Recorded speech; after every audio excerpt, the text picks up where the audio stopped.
ایک ہمارے ہاں اور بڑا مسئلہ ہے، میں تو مذاق کر رہا تھا۔ مذاق کیا ہوتا ہے؟ مذاق تو جاہلوں کا کام ہے۔ یہ موسیٰ علیہ السلام کی قوم نے کہا کہ ایک شخص کا انتقال ہو گیا ہے تو ہمیں بتایا جائے کس نے قتل کیا ہے، تو جناب موسیٰ علیہ السلام نے فرمایا گائے ذبح کرو۔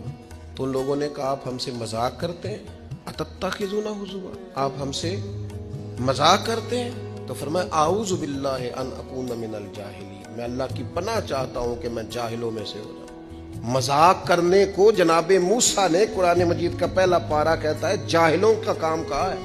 مذاق ٹھیک ہے، دل لگی ٹھیک ہے، یعنی آپ خوش طبعی کریں۔ مذاق تو کسی کے عیب کا ہوتا ہے، تیری آنکھ کس طرح کی ہے، تیری ناک چپٹی ہے، یہ مذاق ہوتا ہے۔ کسی کے رنگ کو لے کر، کسی کے قد کو لے کر، کسی کی توتلی زبان کو لے کر، یہ جاہلوں کی علامت۔ آپ دل لگی کریں، حضور بھی دل لگی فرماتے ہیں۔